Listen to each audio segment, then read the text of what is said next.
What is going on, Clippers fans or fans of teams with really bad cap space situations for tuning in?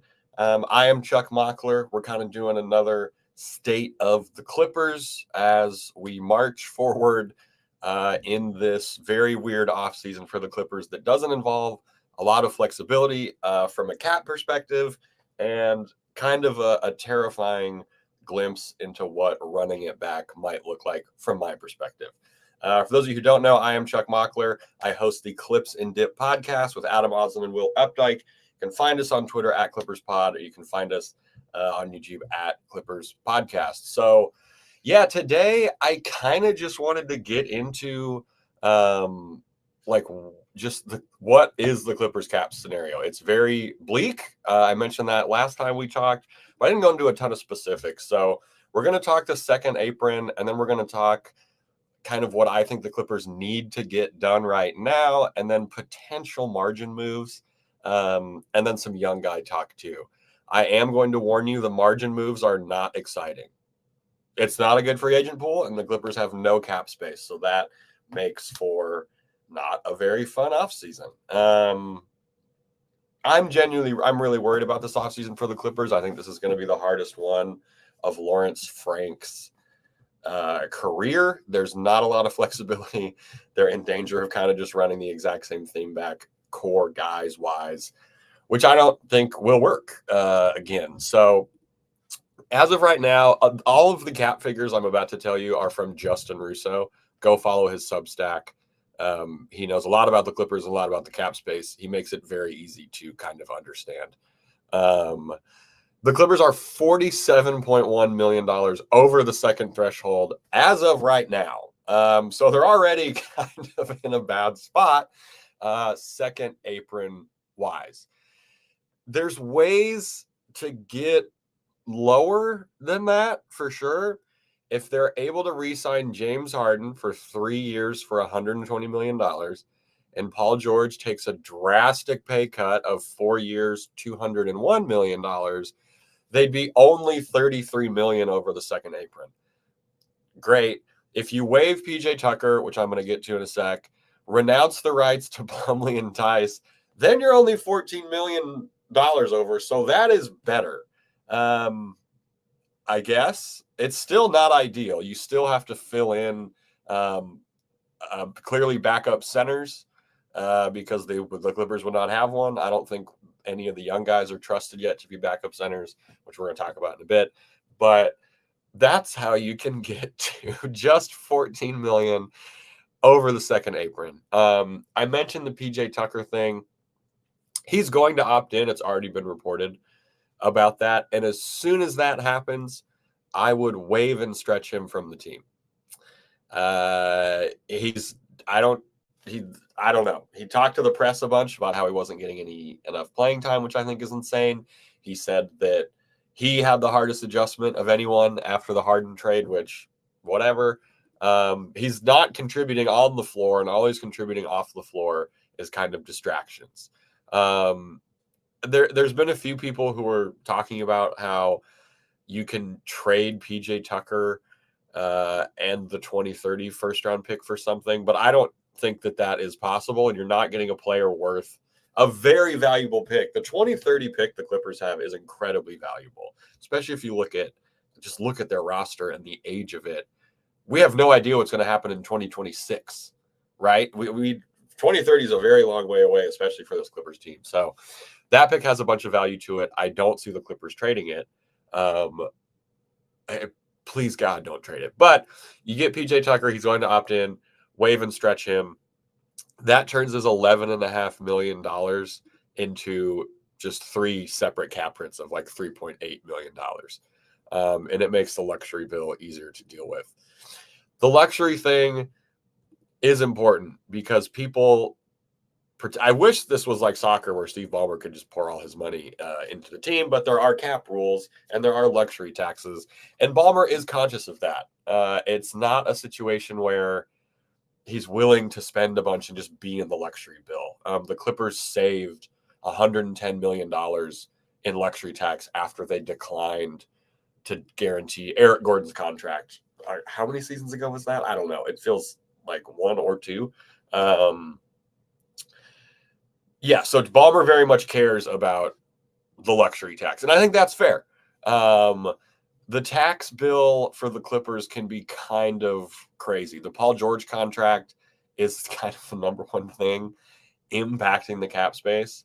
So I mentioned, if PJ is waived and Stretch and Mason and Tice are renounced and Westbrook declines his option, the total bill for the team goes down by like $200 million, which is a lot of money. So I think that might happen. I think they maybe want to get under the luxury tax if they can't also firmly get under the second apron.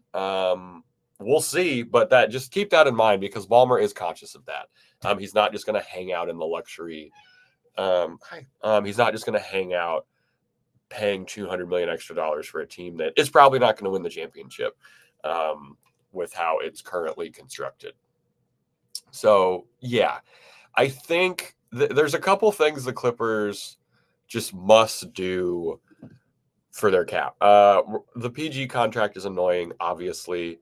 What I think is going to happen is he's just going to get a max offer, and then the Clippers will counter with whatever they see fit, and we'll go from there. I've made my feelings known about the Paul George contract on these streams before and on clips in Dip. I'm exhausted by Paul George on this team. 4 years, $221 million for PG feels like a death knell, unless they just Blake Griffin him and trade him after doing this contract, which could happen. It's not that crazy of a possibility that they would just trade Paul George after getting him on a gigantic contract. What do you trade for him? Sorry, I've had some pets in here. What do you trade for him? I have no idea. I don't know what Paul George's trade value is because he's not very good in the playoffs recently, and he's getting older, and he's going to be making $50 million a year. I don't know what the market is. For that, it could be moved. I'm not saying it's like an unmovable contract, but it seems difficult.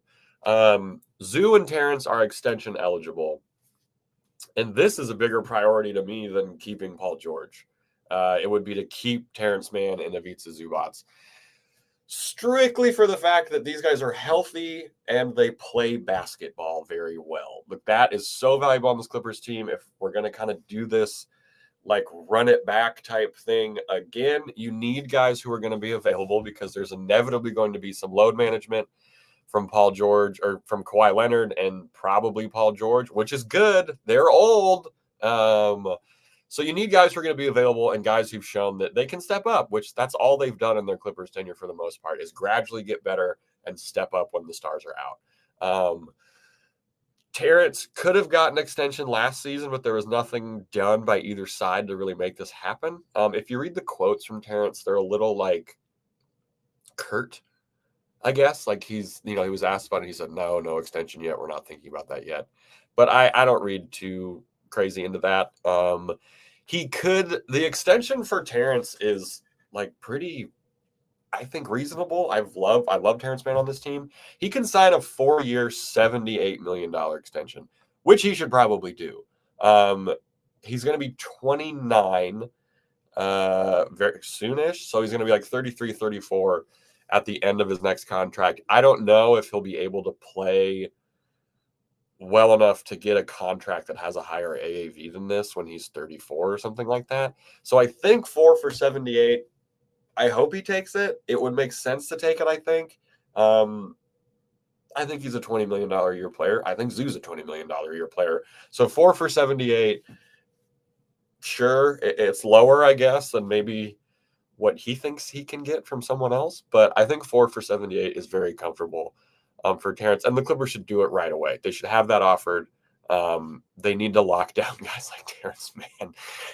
These are the guys that can make your team deal with extended absences from Kawhi Leonard and Paul George. Ivica Zubac, I'm not entirely sure what he can get extension-wise. I don't want to throw out figures out there. Regardless, the Clippers should give him whatever he wants. He's 27, which makes no sense if you think about how long he's been in the league, how many seasons he's played between the Lakers and the Clips. He's available. I think he's missed, well, last year he missed 10 games. So I think he's missed 17 games his entire Clippers tenure, which in this realm, in this era, is astonishing for someone who plays as much as Zoo. And he's really good in this system. If they want to keep Ty Lue, which they do, keep the center who's been the starting center the whole time that Ty Lue's been here, right? The guy who knows the defensive system, who knows how to play with Kawhi and PG and James Harden, and the guy who, again, just keeps gradually getting better. So you give Zoo whatever he wants, and I do think that moving on from Zoo would be one of the bigger mistakes this front office could make. I don't think they will do that. That's not anything I've read into or the vibe I'm getting, but that would be a catastrophic oversight to not keep Ivica Zubac. Don't trade Zoo. You're not getting a center who's better than he is for the money he's going to get.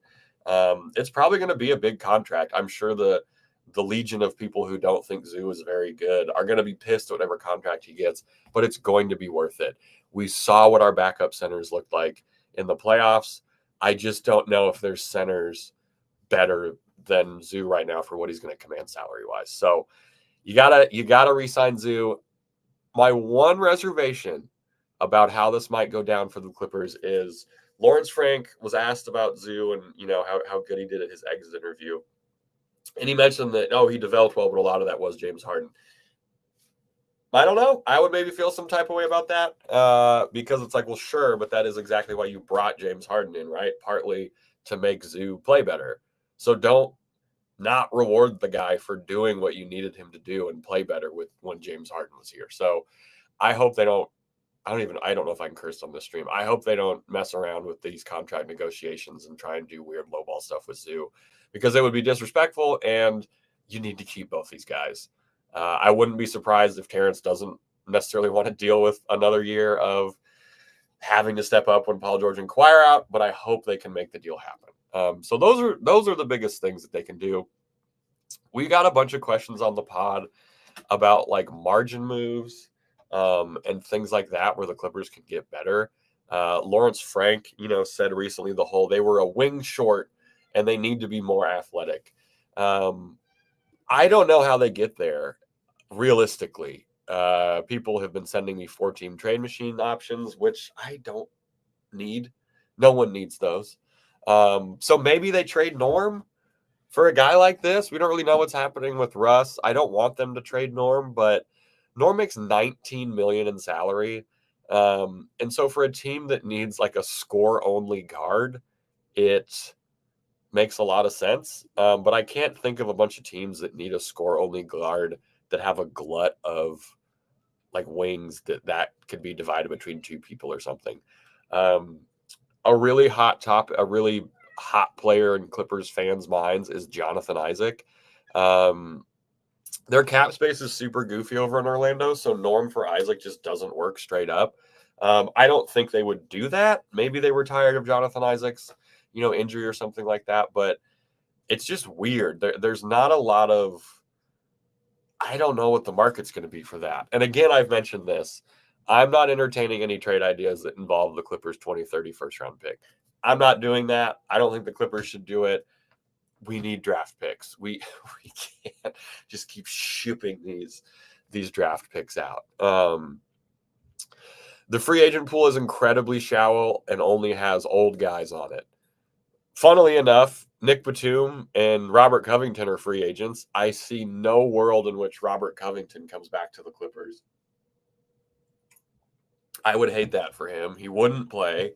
He's worse than he was when he was here, which was very good, but I don't see Ro coming back.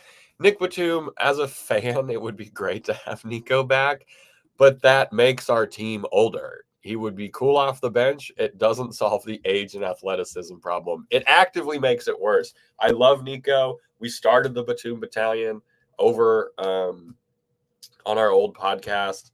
He's the man, Clipper Spencer, if you're watching this. I mean, no disrespect, but he's old. He's an older guy. The Clippers don't have young guys around him to really have him thrive and stuff like that. So nostalgia-wise, it would be great.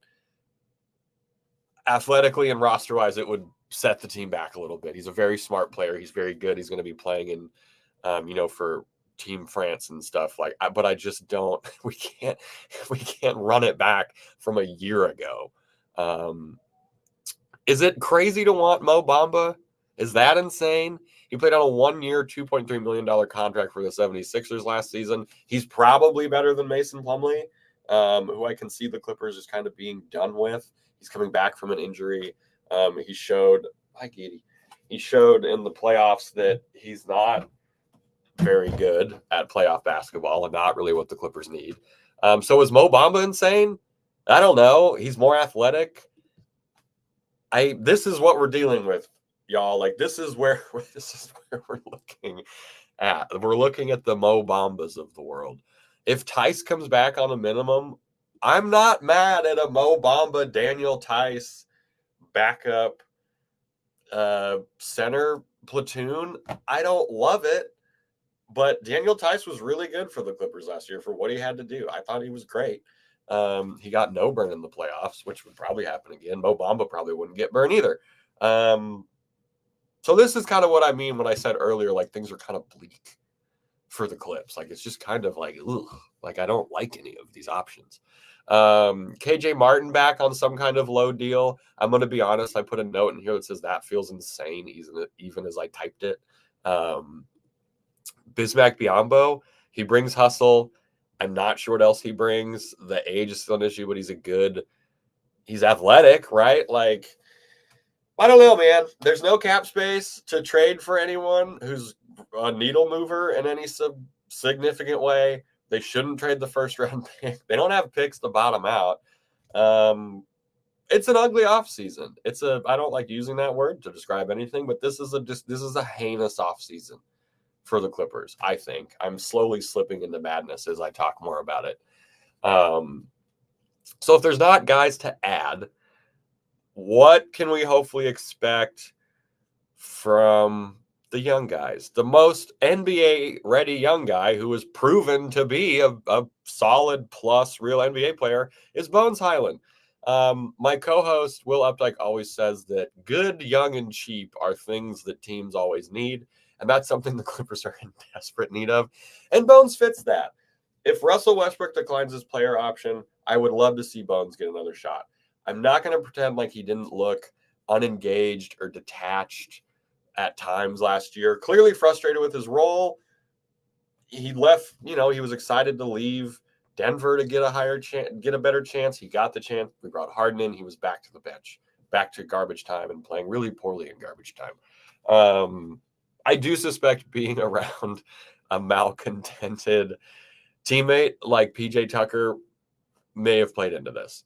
I don't know. Maybe he gets his mind right in the offseason, but Bones is the number one guy for the Clippers who needs more playing time next year. It's just a fact. He's a guard. He's young. He can score. He's very fun to watch as well, which is something lacking for the Clippers. But it has to be Bones. He has to get more playing time. The path to the Clippers getting younger is giving Bones more playing time. I understand he's not a wing, but any youth helps this roster. This team has too many 30-year-olds on it. If you look in the playoffs and the rosters, there's not a lot of 30-year-olds starting. So I hope Bones gets time. Between like Kobe, Musa, Brandon Boston Jr., and Kai Jones, of these four, I think Kai Jones is the best option for the young and athletic need for the Clips. He's a rim runner. He's a crazy athlete.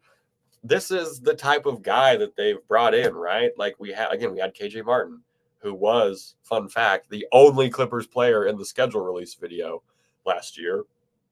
I don't know if people care about that, but I find that hilarious and fascinating. So yeah, Kai Jones, run at the rim, grab boards, be good in transition. I have no idea what he looks like on this team. He's gotten no real run, but you got to try something. We're going to see a bunch of these guys in the summer too. Kobe Brown is the number 2 here. I love Kobe Brown. I think he makes winning plays. He's not as athletically, insane or whatever as Kai Jones is. He's more of a connector guy. He plays good team defense. Still some concerns a little bit with the offense. I mean, he shot crazy in Summer League last year a couple times, but it remains to be seen. But I'm excited for Kobe Brown. I think him and Kai Jones after Bones, I think, have the best shots. Brandon Boston Jr. is fine.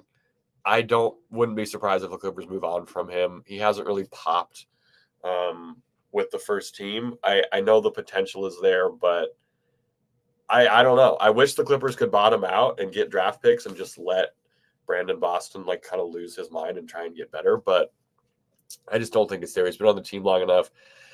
People might send me G League stats. I do not. G League stats, great. Everyone kills. Angel Delgado crushed it in the G League, and he couldn't make it in the NBA, which is fine, but that's not what the Clippers need right now. Jordan Miller for the Clippers, too, seemingly just relegated to never getting any time or anything like that. So I couldn't tell you about that. And then there's Musa. He got hurt last year, which is really unfortunate. And he's just still so raw. He bites on pump fakes. He fouls a bunch. He is athletic. He was coming off the bench in the Drew League, which doesn't feel good if I'm being honest, right? Like, I would like our young players to be good enough to start in the Drew League. The Drew League is a very fun and incredibly competitive, very intense, different kind of basketball, but you would think just skill-wise, you'd like Musa to maybe be starting. So I think Musa gets another year of just kind of weird G League-ness and putting up some flashy stat lines that maybe don't fully translate to him getting first team time. So yeah, it starts with Brandon Boston Jr. and then it's Kobe and Kai. And then below that, I have no idea what the Clippers young guys can really offer, which is unfortunate, but that's where we are. All that to be said, a lot of this will depend on what Ty Lue does, right? Like we talked about this on the last episode, Adam Austin, Will Updike, and I, about the disconnect between the front office and Ty Lue. And the players. It's like the front office is here, and like Ty Lue and the players are over here, and it's a meandering, braided stream between those 2 points. This organization has catered to Paul George and Kawhi's point guard whims the entire time, the whole time. To the point of signing Russell Westbrook after Ty Lue and PG basically begged for him in the press post-trade deadline. So like this doesn't line up. We've seen Lawrence Frank ship out guys so Ty couldn't play them anymore. We've seen Ty Lue stubbornly play guys like Moses Brown to prove a point that the roster wasn't very good. So like there is a very real disconnect here. It's not ideal. It has to get worked out because if they're not simpatico on all that, like I don't know it's not ideal for the Clippers next season. So the contract stuff is really intense. But the Clippers aren't going to have any real success unless these two get on the same page. Like it would be in spite of not bad. I shouldn't put that fine a point on it. It would be in spite of a tenuous, seemingly not on the same page relationship between the front office and Ty Lue. We saw a mix of taking the regular season seriously last year and a mix of, hey, who cares? So let's hope it's more of the first one next year. Ty Lue's contract, there's this kind of weird chatter that like, oh, they got to get an extension in for Ty Lue's contract. He's signed through next season, so I think they're going to get that done. I wouldn't be too worried about that if you're a Clips fan. So, yeah, I think that'll get done. I think Lawrence Frank has a couple more seasons to try and get this figured out. I think Lawrence Frank tenure is probably as long as the core of PG, Kawhi, and James Harden are here. If I had to figure it out, I guess. I don't know how long GMs are supposed to work for. So yeah, it's going to be a possibly pretty uneventful offseason for the Clippers where they run back this core 3 of 2-1-3 and James Harden are over the second apron and then hope there's some minimum guys who outperform their contracts. It may have broken my brain. We may be in Groundhog Day. We may be doing deja vu. But that's where we are. After this season, I think that's when things get interesting, maybe even pre-deadline. The Clippers could kind of just go crazy and like soft blow it up and trade. I mean, Kawhi's not worth the first round. Maybe you get a first round pick for Kawhi, but Paul George probably worth a first round pick. So maybe you get one of those back. There's this idea that the Clippers can like trade to get all their first round picks back. Who on this team is getting you a first-round pick? Realistically, we can send expirings out for a first-round pick. Like, what are we doing here? Yeah, I don't know. It's interesting, but uneventful would be how I would describe what the Clippers offseason is about to be. I'm sure there's going to be a Woj bomb right after I do one of these. It's like Paul George signed for way less money, which would be great. I would love that. But yeah, I don't know. I hope every Clippers fan is having a chill offseason while we watch younger, more athletic teams do their thing in the playoffs. I wish the Clippers were in the playoffs. They maybe could have beat the Thunder. They had a decent shot, I think, right? But that about wraps it up. I am Chuck Mockler. You can find me over on Twitter at Chuck Mockler, as the little thing says right here. You can find our podcast at Clippers Pod on Twitter and on YouTube at Clippers Podcast. Yeah, thanks for Bleach Report for having me hang out. Here's to guys outperforming their minimum contracts and Paul George acquiescing on his demands for a max contract. Have a great rest of your day, everybody.